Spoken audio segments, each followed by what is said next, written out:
Penampilan timnas U20 di ajang Maurice Revello emang masih belum bisa menghasilkan kemenangan. Jangankan menang, lawang menemukan pakem permainan yang jelas aja belum, karena ya emang tim ini ibarat masih bawa kencur dan baru dibentuk. Meskipun begitu, ada beberapa pemain diaspora yang kayaknya benar-benar harus segera dikasih KTP.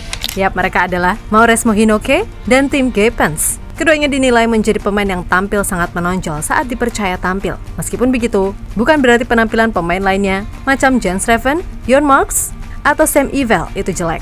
Sebab ada beberapa faktor yang membuat potensi mereka belum keluar sepenuhnya, dan itu murni adalah tugas pelatih. Sementara itu, di luar para pemain diaspora Eropa tadi, ada satu nama yang kayaknya benar-benar mampu menarik hati Sinteyong. Dia adalah Welber Jardim. Dan bukan rahasia lagi, kalau ini anak, ibarat dipoles dikit lagi, bakal jadi pemain yang sangat bagus untuk timnas Indonesia di kemudian hari.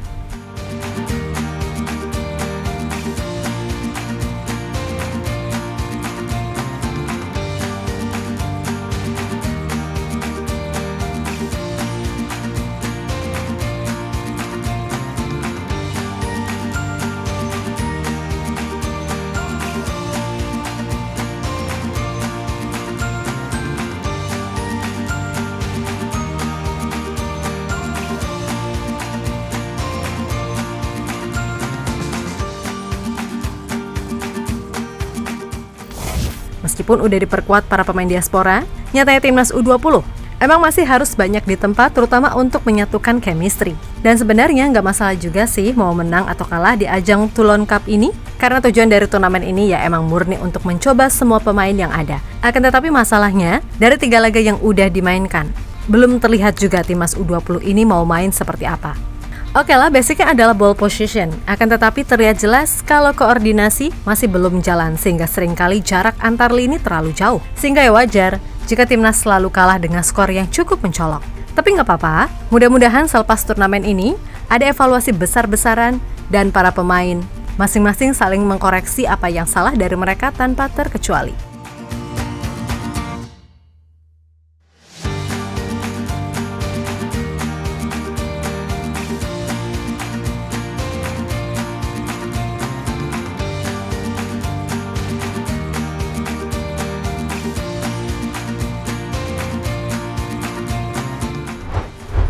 Yap, di luar itu semua, mungkin kita berpikir hal yang sama. Kalau sebaiknya, PSSI segera memberikan KTP kepada 2 pemain diaspora asal Belanda, yakni Mauresmo Hinoke dan Tim Gepens. Sebab keduanya dianggap benar-benar punya potensi untuk menjadi pemain yang bagus untuk timnas Indonesia ke depannya. Dan di laga versus Jepang kemarin, keduanya mampu bermain sangat menonjol, terutama melalui keberaniannya dalam membawa bola. Mungkin masih ada 1 atau 2 kesalahan, tapi secara keseluruhan, permainan Hinoke dan Gepens beneran mampu menarik hati para pecinta sepak bola Indonesia sekalian.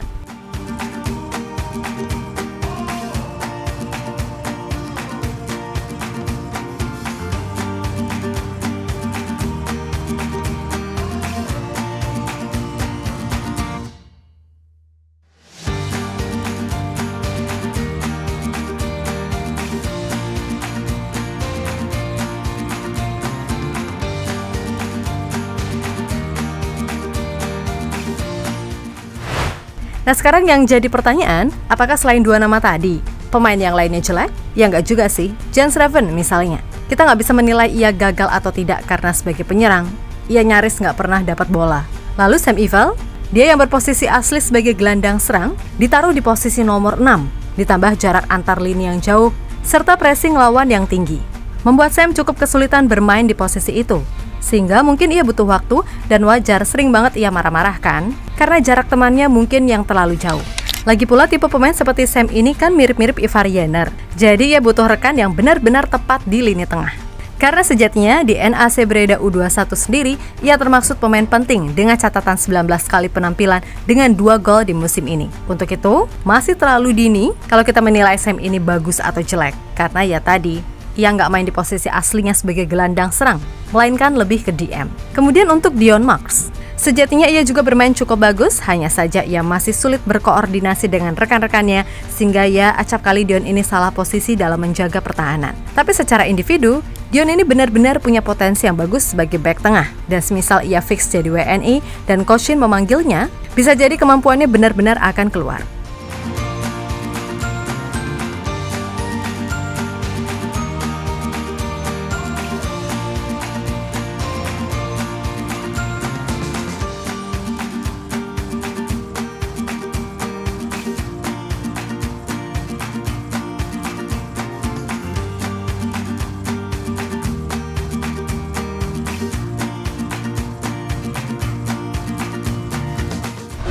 Sementara itu, di antara semua pemain yang ada, kayaknya Welber Jardim ini beneran menarik perhatian coach Shin. Yap, harus diakui, kalau sejak Piala Dunia U17, Welber benar-benar menunjukkan potensi yang luar biasa. Terlebih ia juga tipe pemain yang mahir nggak cuma di satu posisi. Bek kanan, bek kiri, hingga gelandang, Welber terbilang nyaris tak pernah mengecewakan penampilannya. Dan jika nantinya ia ditarik ke tim U23 atau bahkan senior di event-event selanjutnya, bukan tidak mungkin kalau Welber akan jadi saingan baru untuk Asnawi maupun Sandy Walsh sekalipun. Terlebih dengan usianya yang masih 17 tahun. Masa depan Welber untuk bisa jadi lebih berkembang dianggap sangat cerah. Apalagi di klubnya, Sao Paulo, Welber selalu jadi andalan dan diproyeksikan akan masuk ke skuad utama dalam beberapa waktu ke depan. Dan di turnamen ini, Welber benar-benar tampil seperti nggak ada beban.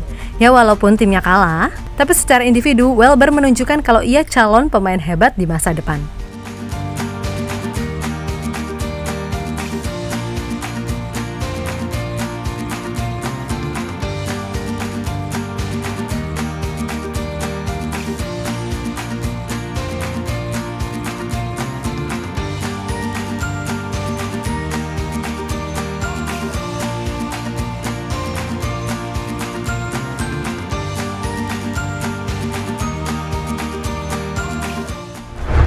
Yap, terlepas dari apapun, tentu saja jalan timnas U20 masih sangat panjang. Dan semoga saja di ajang sesungguhnya, yakni AFF dan kualifikasi Piala Dunia U20 2025, penampilan timnas U20 bisa menunjukkan progres yang baik. Gak apa-apa hancur lebur di Prancis. Tapi buktikan di ajang yang sesungguhnya kalau tim ini emang layak disiapkan untuk bertarung merebut satu tempat di Piala Dunia U20 2025 mendatang di Chile. So, buat Coach Indra Syafri, tetap semangat dan jangan pernah berhenti evaluasi, baik secara individu maupun secara tim. Abaikan segala nyinyiran yang ada, tetap fokus pada target yang ditentukan. Asal semua bisa selaras, kami yakin tim ini bisa jadi tim yang menjanjikan.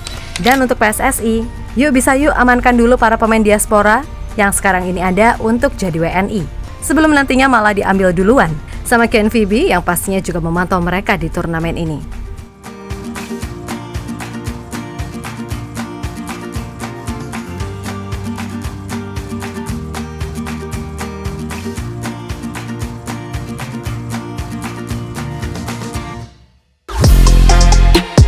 Halo, izin iklan sebentar ya guys. Jadikan ruangmu bernuansa timnas. Temukan beragam poster dinding, sepak bola dan timnas dengan desain menawan, kualitas premium dan harga yang tidak akan menguras kantong. Segera klik link Shopee di deskripsi video ini dan dukung timnas dengan sepenuh hati. Mulai dari dinding rumahmu.